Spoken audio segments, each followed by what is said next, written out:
to dissect girls. Did you know I'm utterly insane? Why don't you make like a tree and get out? The blackest diet. Killing God. Come on! To make this pencil. You're terminated, fucker. Live or die, man. Roads? When we're going, we don't need roads. There can be only one. Kill you all. Goonies never say die. We all need each other. As you can see, I'm not happy. Are you not entertained? This is friend. Happy trails, Hans.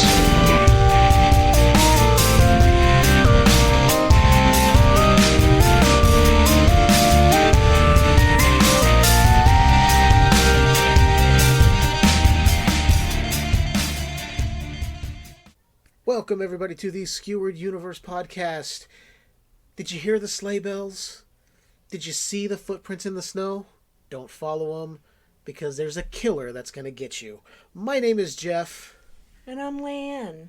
and we want to welcome you to, not only is it a Christmas-themed episode, but it's episode 50, motherfuckers. We made it to a milestone. Woohoo! Woohoo! I'm dancing, I'm prancing, I'm blitzing. I don't know. I was trying to incorporate reindeer names and it just didn't work out. So tonight, we have a movie we're going to watch, but before we get there, Leiann, What? I want to ask you a question. No. It's a very easy question. Questions. Are there any movies around this time of year that you particularly like to watch? That is like comforting, doesn't have to be a horror movie, just any movie in general. Well, it's cheesy, but White Christmas. That's a good one. Danny Kaye is one of my favorite actors of all time. And, yeah, that's my favorite. He and Bing Crosby do the dance where they're the chicks. That's really funny. It's a very fun movie. You introduced me to that movie. I had never seen it, only heard of it. Snow, snow, snow, snow. Da, da, da, da, da, da, da.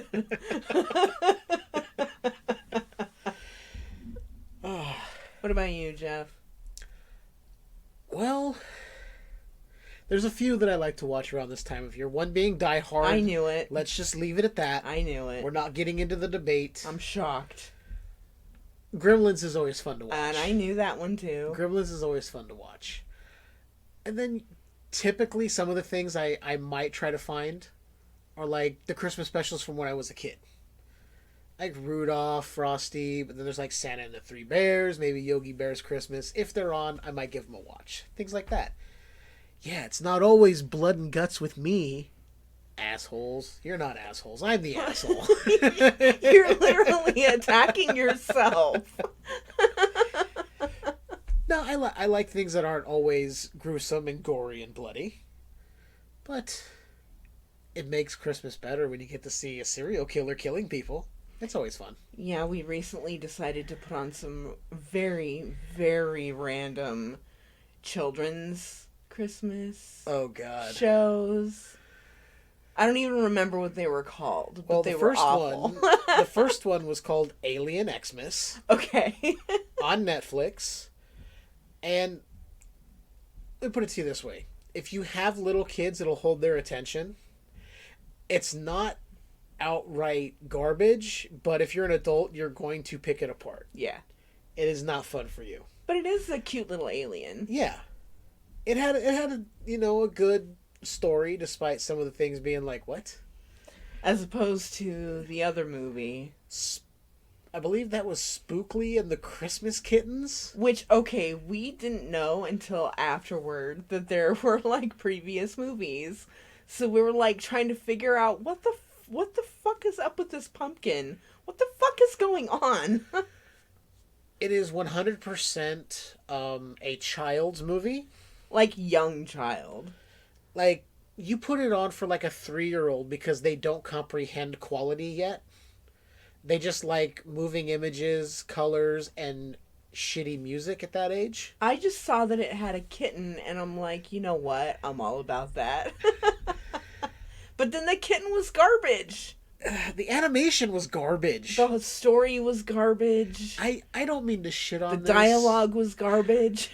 I really don't mean to be that person who's shitting on this, but I mean, if you go to put this on for your kids, really look at the quality. For them, it's fine. They're not going to care, but you are going to notice that the animation on this is below PS2 level cutscenes for video games. That's how bad this is. I don't know what else to say. Whoever animated this and puts it on their resume, more power to you, because I'd be fucking ashamed. I don't even know if I would cash the paycheck for this. No. I'd be like, no, I can't take money for this abomination. They're probably desperate, to be fair. Yeah. You know what's probably crazy is they probably got paid a shitload of money for it, because they probably worked on every one of those fucking movies or specials, direct to DVD, whatever. Anyway, we were traumatized by those things. Awful. So, it is episode 50. We ended up not really having anything special to do for this episode like we talked about. But you know what's right around the corner, people? 2023. The new year. The year of Skewered Universe. We say that every year. Yeah, I know, but this year I mean it. Oh, okay. Yeah, this year I'm actually behind it. I'm confident that I will do this. All right.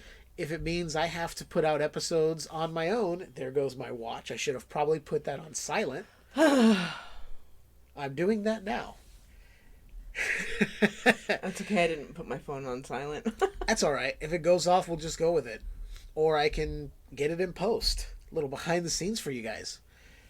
Anyway, 2023, I think we're going to do some fun things. We're going to put our heads together, figure out some fun things to do. Theme months, maybe. Remember those giveaways we talked about? Yeah. We got a lot of stuff. We got a lot of stuff we could do. A lot of fun things. And a shit ton of movies that we could watch. Yeah. Some of which may or may not fall into the horror category. You never know. As much as we love it, every once in a while, it's nice to talk about something different. But that's for 2023. Right now, we're 2022. It's the 20th of December. We're going to focus on the here and now. Tonight as we record. I have another question for you. God damn it. You said one question and it was easy. This is pertaining to what we're doing tonight. Do you like 70s horror movies? Yeah, they're all right. Do you trust that I will not bring you another movie like Magic? No. Fuck. Alright, well, anyway, do you want to know what the movie is for tonight? Yes, please. It is, as we move over on Shudder, it is the 1974 classic Black Christmas.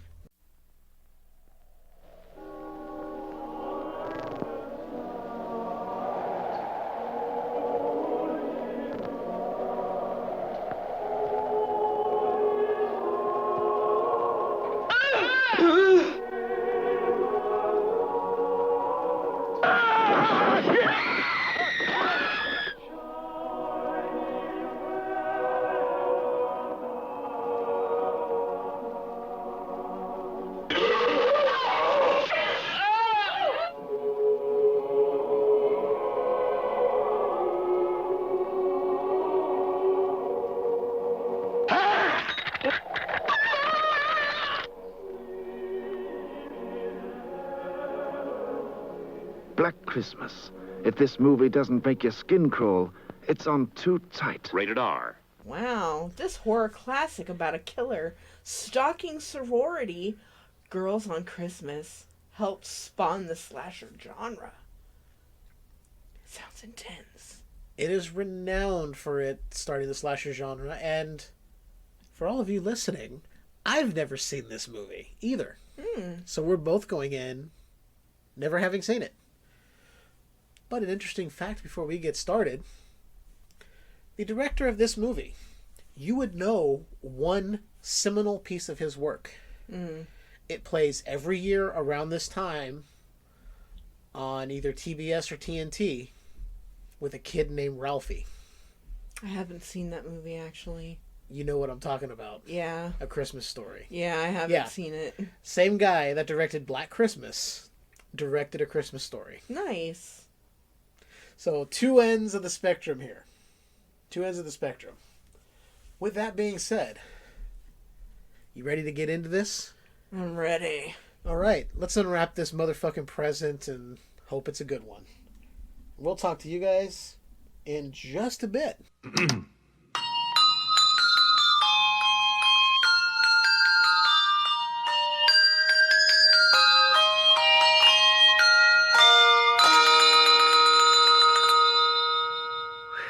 What the fuck is wrong with this guy? What I heard was him killing someone. Oh. But that's just me. That could definitely be what was happening. There's no Because it telling. sounded like there were two people there. I did not go that way. Huh. So, little thing we didn't touch on. This movie has Margot Kidder, who we all know as Lois Lane from the Superman movies in the 70s and 80s. She's a real bitch. Wow. She's cold, man. She's cold-blooded. Is such a bitch. Don't take no shit. And we have Olivia Hussey, who, you know, if you've seen Ice Cream Man with Clint Howard, she was in that. But most notably for most of us, she was Audra in the It miniseries. Yeah. When she first answered the phone earlier, and she's going, hello, hello. In my head, I just hear over the phone, don't you want it? Don't you want it? An interesting fact. So real quick, you remember the guy that was making out with his girlfriend before he was walking out the door? Yeah. Did he in any way seem familiar to you? Yeah. That was the guy who played the father in The Brood that we watched of our previous episodes. Oh. I was like, God, the side of that guy's face looks familiar. I thought that too. It's a very distinct shape. His head's very square. And then I looked around and went, son of a bitch, no wonder. So yeah, so far I'm enjoying it. We've already got one kill. It is not moving slowly at all. They're getting right to it. Yeah. I appreciate that. Well, we don't know if it's a kill yet. Oh, okay. We saw a girl get a plastic bag wrapped around her head. Oh, so yeah, that one I forgot. Assuming, my bad. We're assuming it could be a kill. Yeah. Just what I found funny, and I'm going to say this line. So Bob Clark, the man who brought you A Christmas Story with, you're going to shoot your eye out, also brought you Black Christmas with the famous line, let me lick your piggy cunt. Think about that when you're tucking your little ones in on Christmas Eve. Just think about that. I mean, nothing warms the cockles of my heart than hearing some weird voice over the phone saying that. Well, I mean, please don't think about piggy cunts when you're tucking your children into bed. But maybe doing other things. That's a good place to go. That's exactly where we would like that to go. I wasn't condoning anything wrong there. I apologize for the way it sounded. You can cut it out. You never know. You never know. Hey, our audio software, a little behind the scenes, may have done the job for us. We don't know. True. But so far, it's realized it could only happen then because, yeah, no caller ID, no cell phones, 74. It's all landlines. So you had no idea who's calling. If you did it now, everyone would be like, oh, it's so-and-so. And then it would turn out the guy's going, oh, I spoofed his number to be able to call you. And it's some stupid, convoluted mess.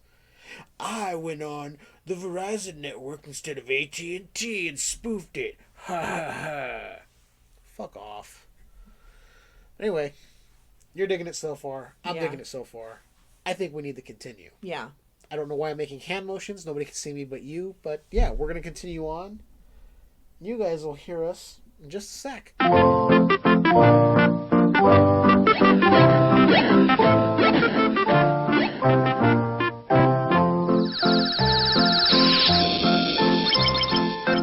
Atari would like to thank you for taking us into your homes.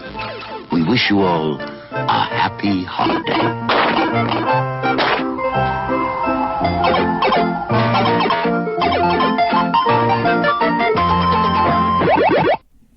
This fucking guy. This fucking guy. We'll get to that. So, we've seen that the girl we thought was dead is actually dead. Yeah. Left on a rocking chair upstairs, and no one's gone upstairs to check. No. And we are more introduced to Mrs. Mack, the mother of the sorority house. The house alcoholic. She has bottles of booze hidden all over this house. One in a book, one in a toilet, one in the back of a closet. I mean, one on her night table, just out in the open. But she's probably the most fun character so far. Yeah, I definitely like her. We also meet Claire, the girl who's been murdered. Her father, the most uptight white man in history. Yeah, but, he's just a dad. It is expected. He's worried about his daughter. I just feel he's got a huge stick up there that's keeping him upright. But, understandably, he's a father wanting the best for his daughter. Mm-hmm. The interaction between him and the house mother was brilliant. 'Cause she's like, oh, I'm covering up a poster of two naked hippies. And let's talk about the one scene that really kind of pissed me off. So, one of our main characters, Jess, talked to her boyfriend the night before, wanted to meet up with him. They needed to talk. She goes to see him, lets him know she's pregnant. And he's immediately like, oh, that's so great. That's awesome. And she's like, no, I'm not keeping it. I'm going to have an abortion. And he's like, whoa, you can't make that decision. Basically, he's like, whoa, you're a woman. You don't know what you want. I'm the man and I want a child, so you should give me a child, is essentially what his argument was. And I'm like, fuck her. It tells her, you can't make this decision on your own. I'm like, you made the decision on your own to not wear a condom. Dumb fuck. Sorry, I have a real hatred towards guys who do that kind of shit. I can tell. We need to be supportive in whatever the woman chooses. She wants to have an abortion. Hey, you know what? I support you. She wants to have the kid. I'm going to be right there with you. If she says, you know what? We're done. I'm doing whatever I want. Whether it's an abortion or have the kid. But you and I are finished. You should be, as a man, go, you know what? Understood. I get the boundaries. Hope you have a nice life. That's it. Boom. Done. This fucking guy. We need to talk later. She's like, no, you won't change my mind. We'll see. Will you be there at 9? She goes, yes. Yep. How do she likes him. Oh. She's into him. I know, and it just bugged me because I'm like, he's a piece of shit. Yeah. Oh.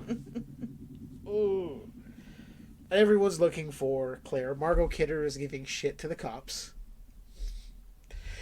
And at an event where they had a guy dressed as Santa cursing with little kids around because he's frustrated his girlfriend's not going away with him, apparently.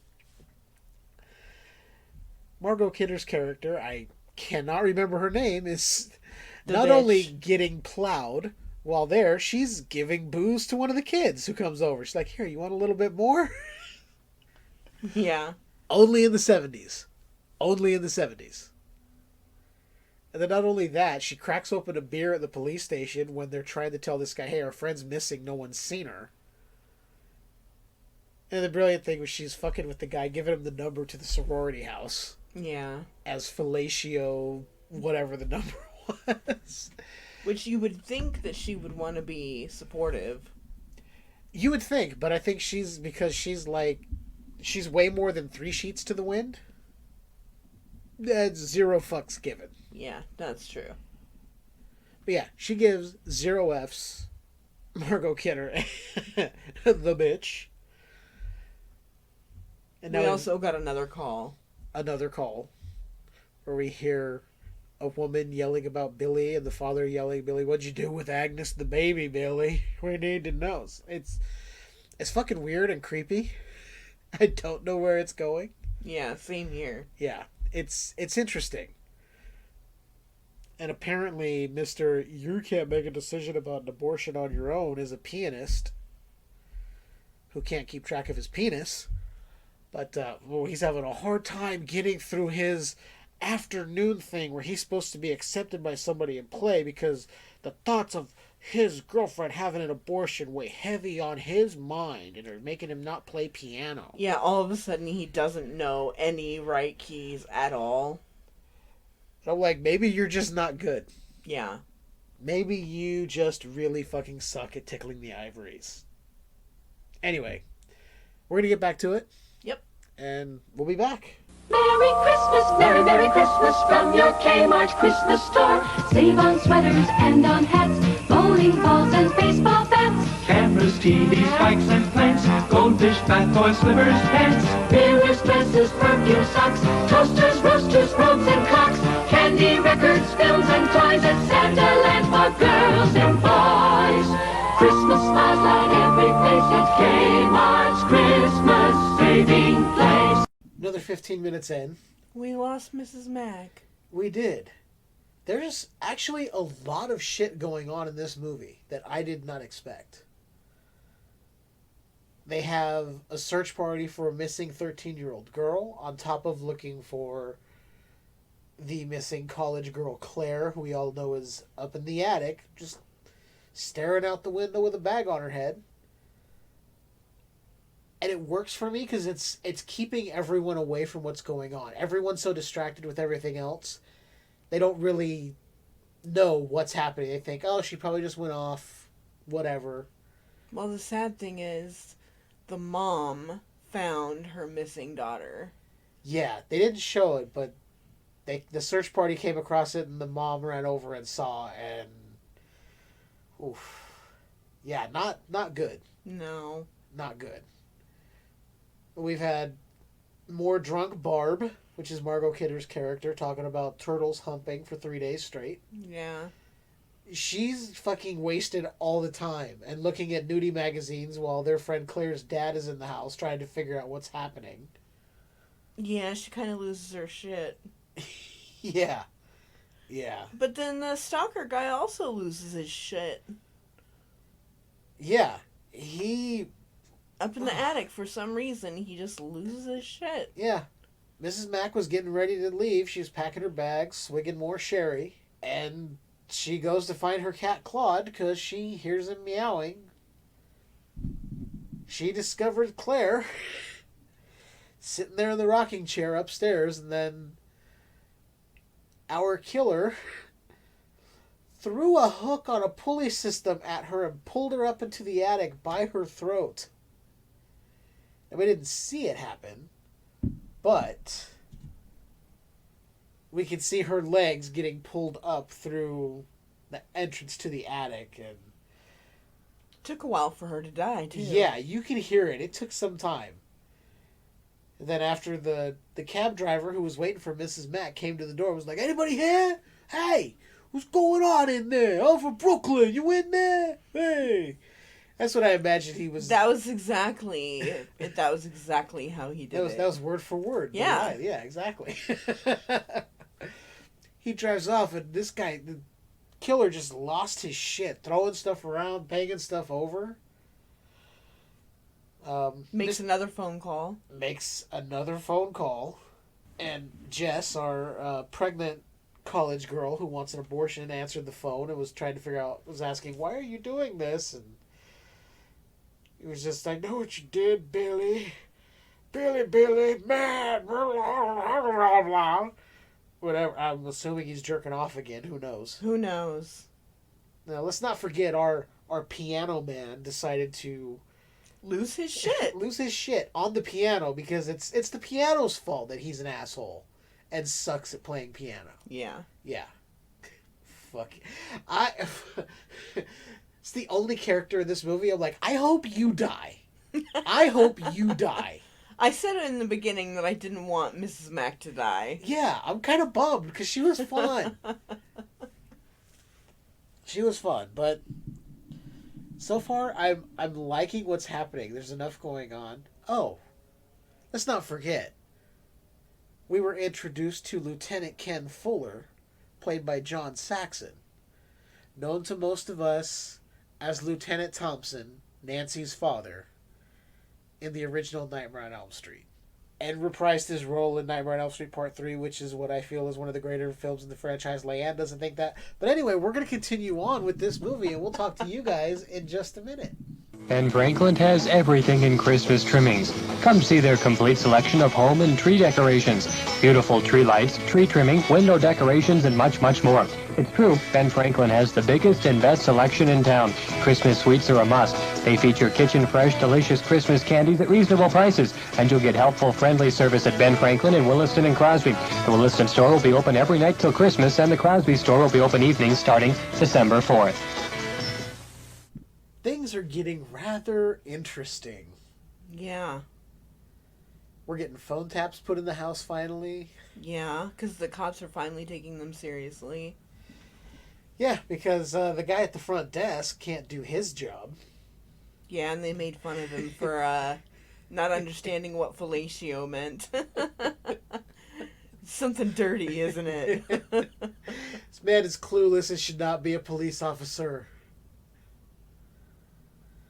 Things are getting interesting. Jess's boyfriend, Peter, just let himself into their home.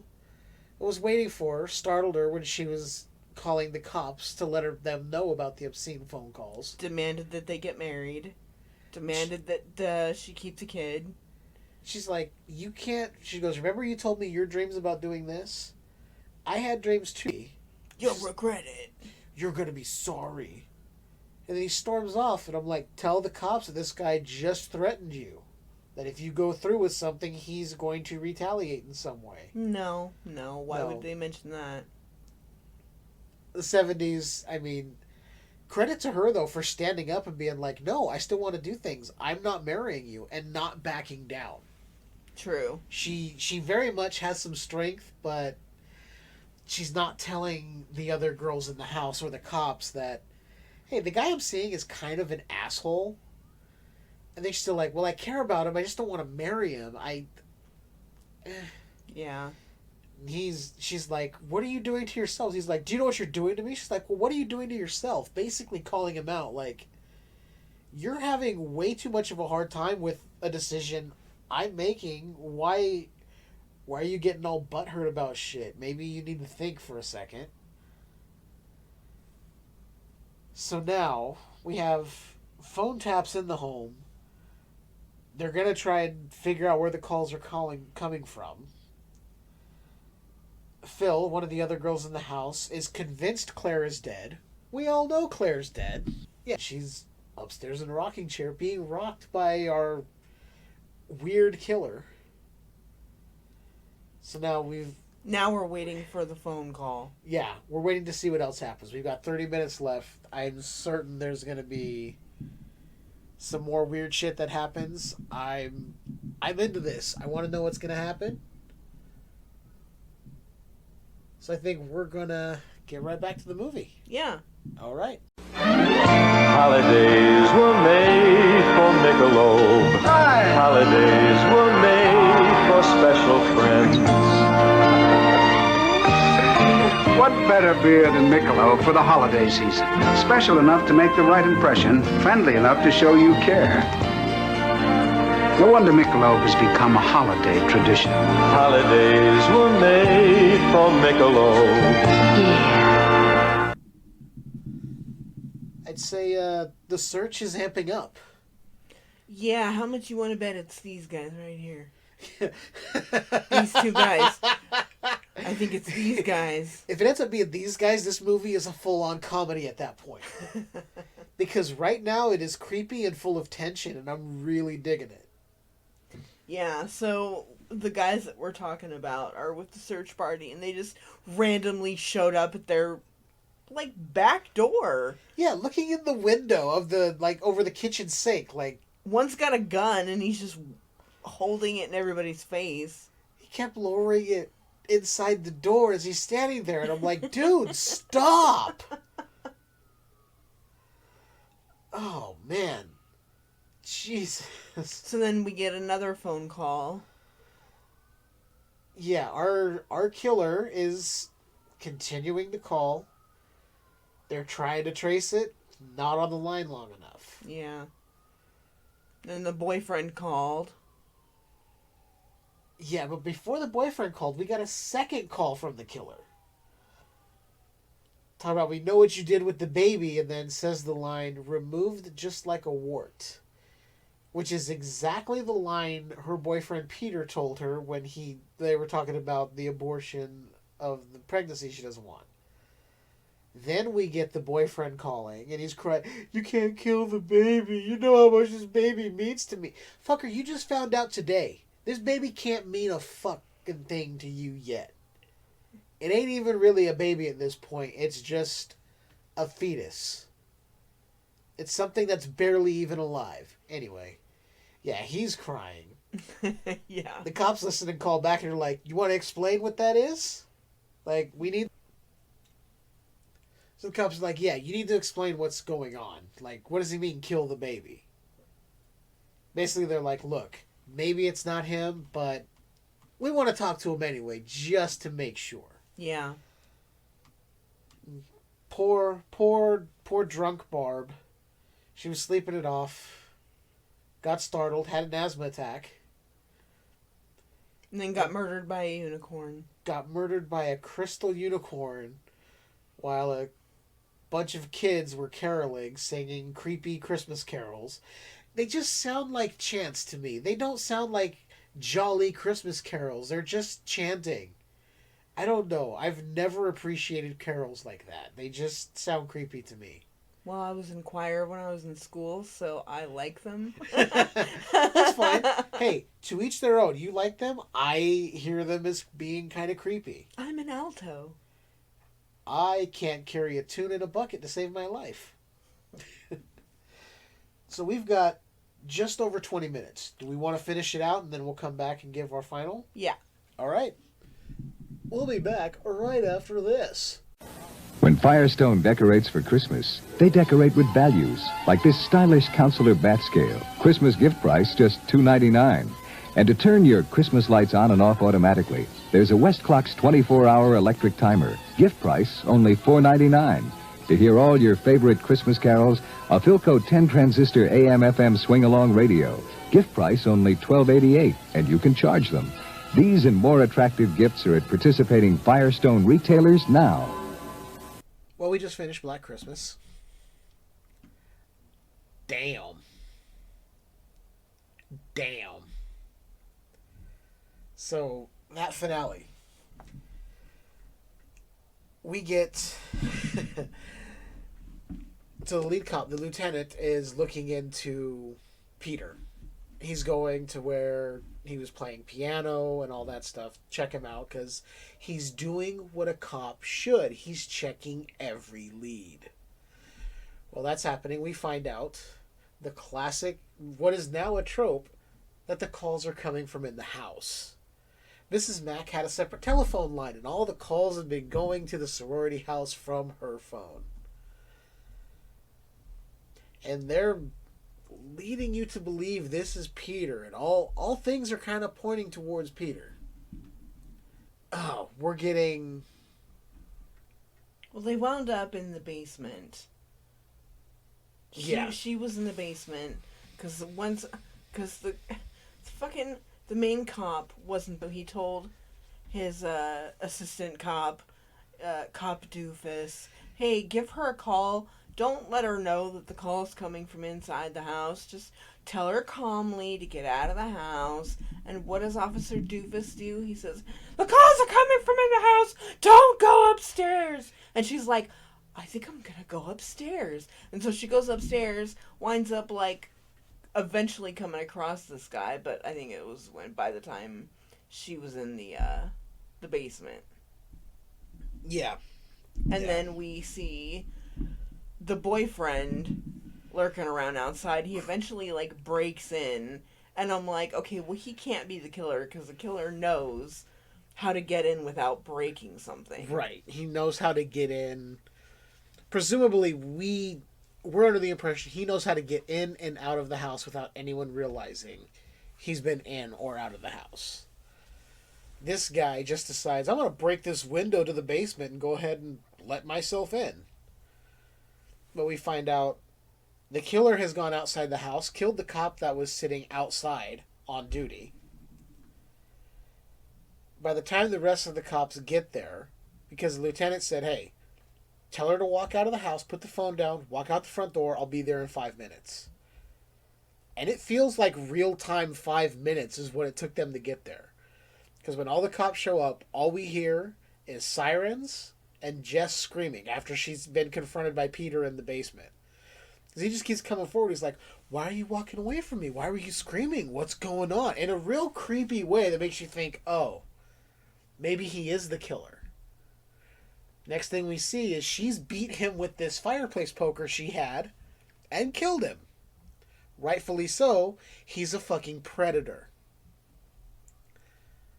But it turns out, as we see in the end, after all the commotion dies down, Jess is sedated.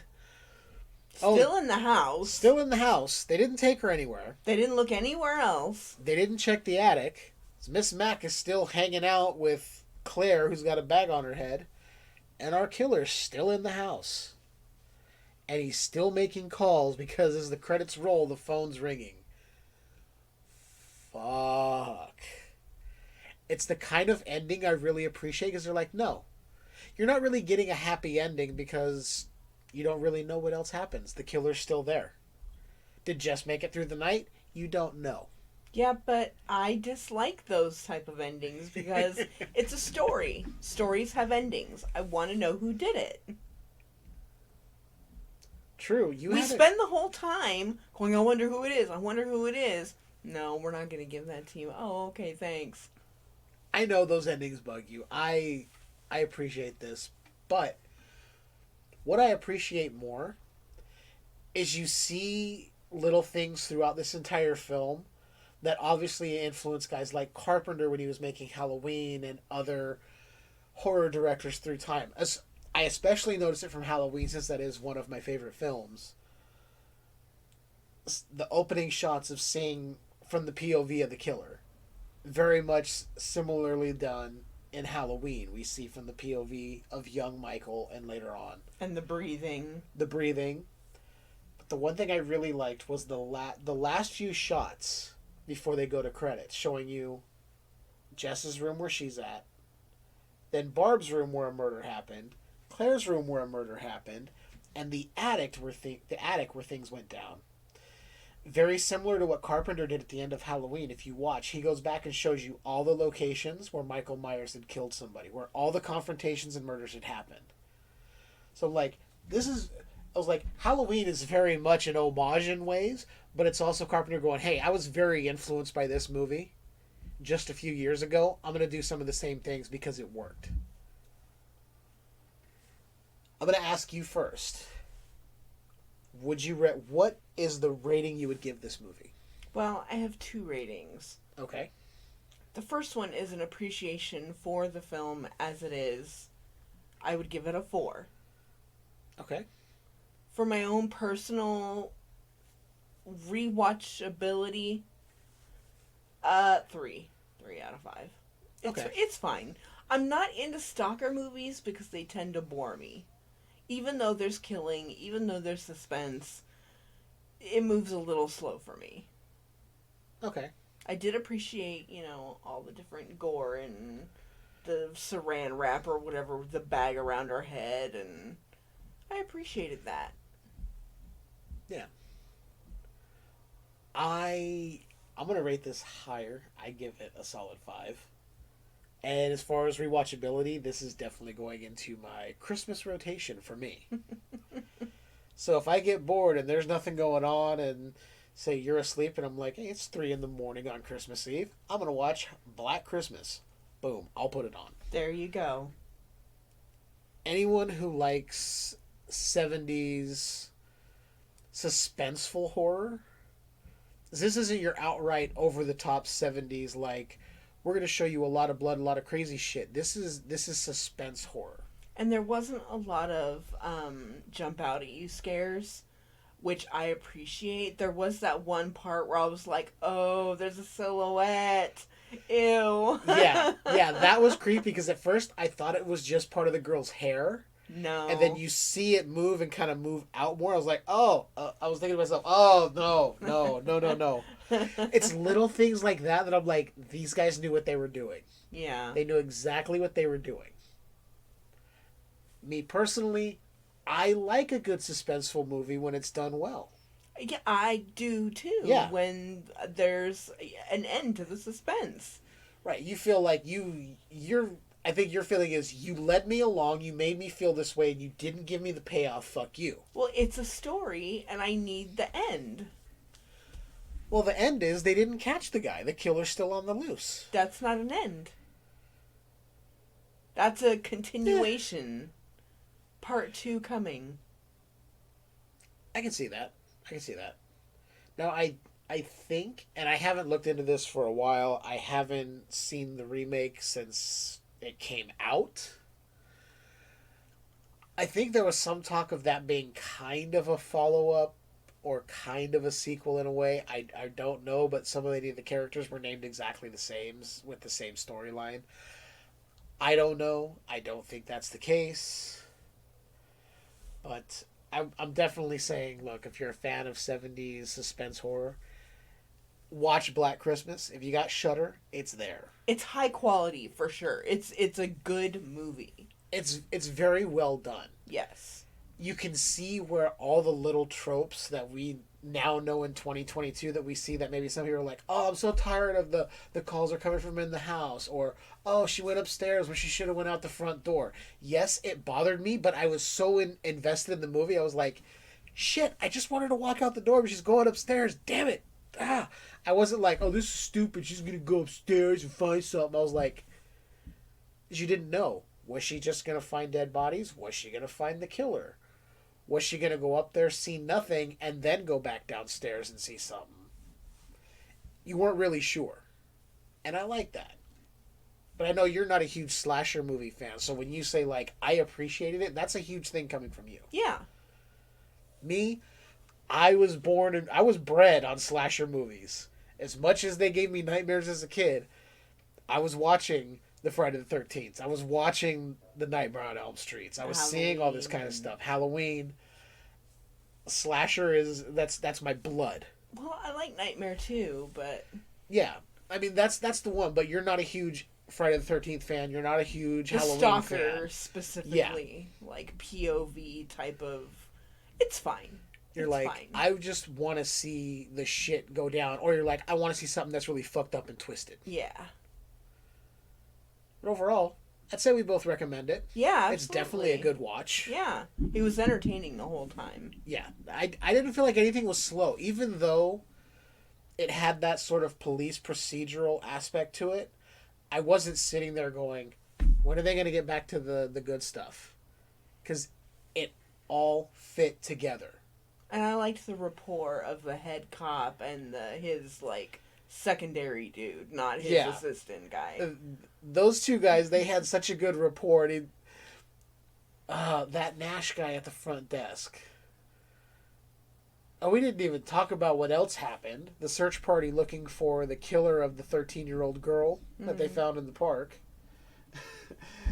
Some random, I guess, farmer out there unloaded his shotgun full of birdshot into one of the cops who was going around his property looking. He's like, I don't care who's trespassing, uniform or not. I'm going to shoot him anyway. And he's got his pants down with, like, blood on his clothes. The cop's got his pants down. You can see the little specks of where the blood came through on his shirt and on, like, his underwear that are pulled down. And our main cop, John Saxon, looks at his second command. He goes, if you laugh, I'm going to bust you down the Boy Scout, while he's smiling, trying not to laugh. And they both laugh as he walks away. Yeah. It's like, okay, you know what? I like this. There's realism to the way these guys are acting. Like, this is hilarious. But they're also like, we have to deal with this crazy fucking ridiculousness on top of obscene calls and a killer and whatever else.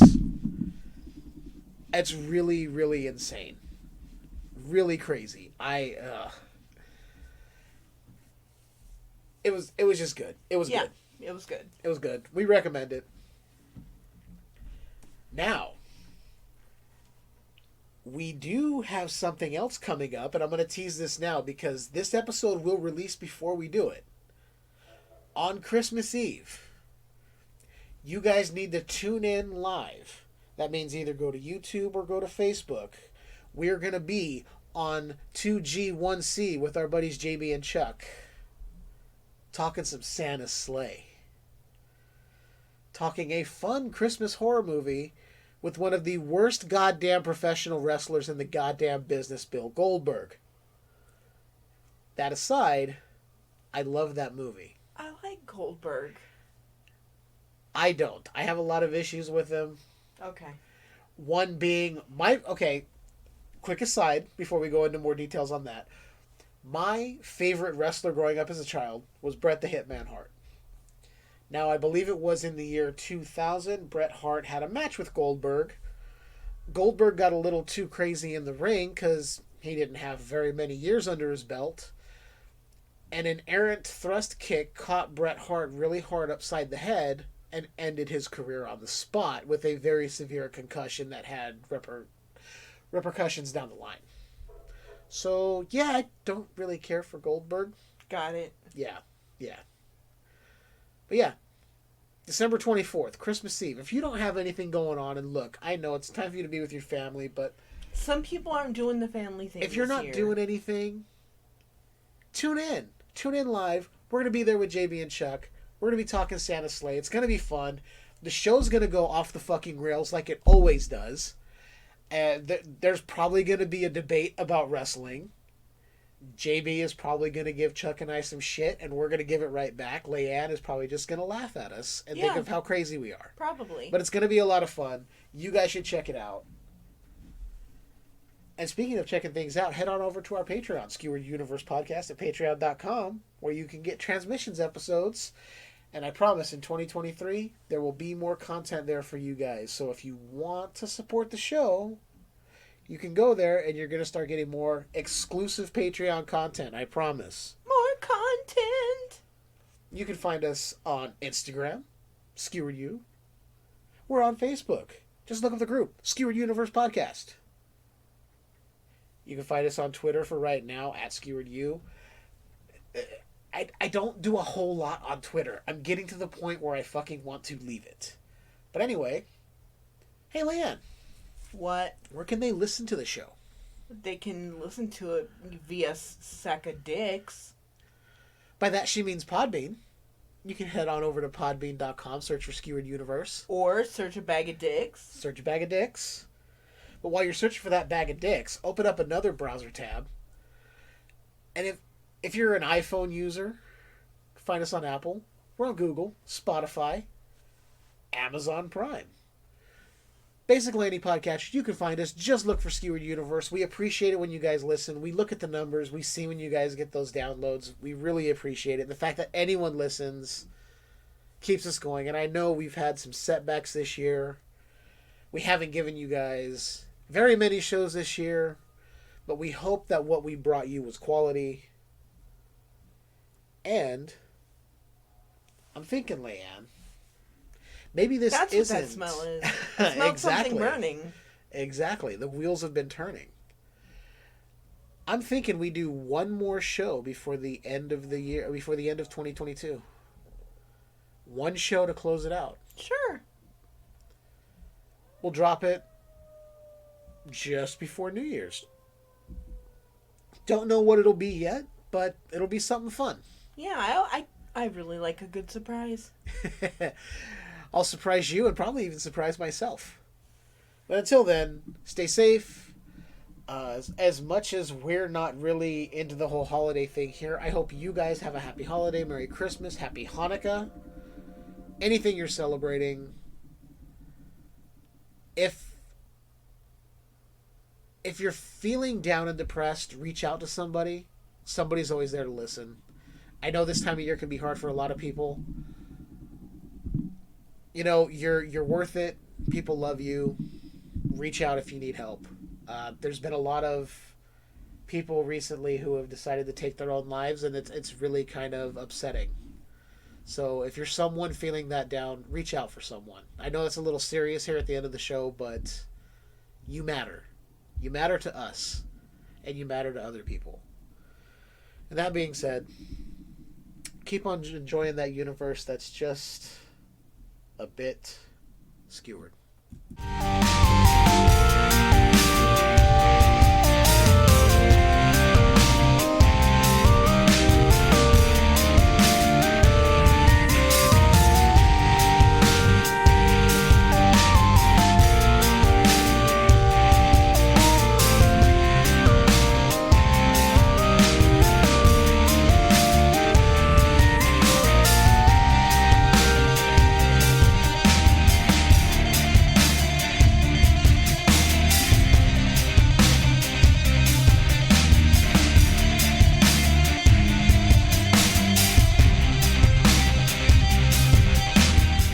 Snow, snow, snow. Da, da, da, da, da, da, da.